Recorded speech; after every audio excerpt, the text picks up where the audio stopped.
Posledným súperom žltomodrých v dlhodobej súťaži boli hokejisti Považskej Bystrice. Hoci boli Kežmarčania v prvej tretine strelecky aktívnejší než ich súper, paradoxne práve Bystričania sa na prekvapenie domácich fanúšikov ujali dvojgólového vedenia. Chaotickú hru domácej obrany najprv v 15. minúte potrestal Ružička a druhý presný zásah pridal o takmer 3 minúty neskôr Vepy. Posledné slovo v prvej časti hry predsa len mali žltomodrí, keď na konci 18. minúty dal dôležitý gól do šatne Martinko. Druhá 20-minútovka bola jasne v réžii Kežmarčanov, no streleckú smolu prelomili až v jej polovici, keď svoj gólový účet v žltom drese otvoril bodnár Nová Posila z Košíc.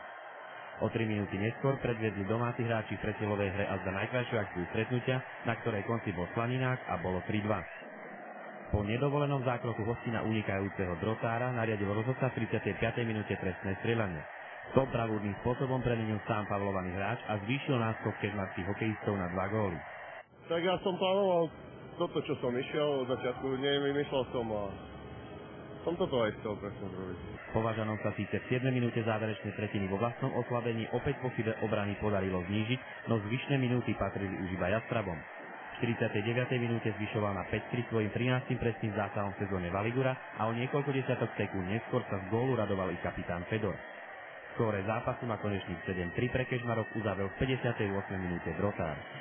Ale začíname hrať na 4-5 kompletné a proti niektorým superom sa ťažko rozbieha. Potom už keď sa to dalo na 3, už to išlo lepšie.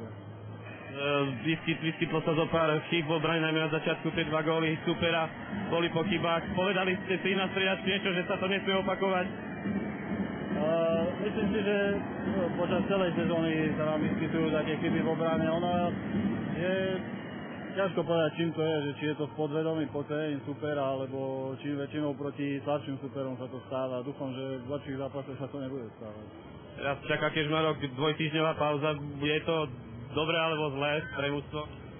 Tak neviem, je dosť marotka v našom mužstve, väčšina hráčov je chorých a ja som vlastne tiež po chorobe a možno, že to bude dobre, možno, že nie, akože myslím si, že je dosť dobre. Tak bol to posledný zápas základnej časti. Pristupovali sme k nemu zodpovedne, tak ako každému inému, kdežto aj tam výsledok hovorí za seba, aj napriek tomu, že sme prehrávali 0-2, sa nám podarilo tento stav zvrátiť. Ja si myslím, že chlapci svoje odvedli, čo sme od nich očakávali. Chcem im aj poďakovať za všetky 44 kôl, ktoré sme odohrali, dá sa povedať, k spokojnosti. A teraz je na nás sa dôkladne pripraviť na play-off, ktoré začína 25. februára. Tam je pre kežmarský tým tá dvojtýždňová pauza. Bude to skôr pozitívum alebo negatívum?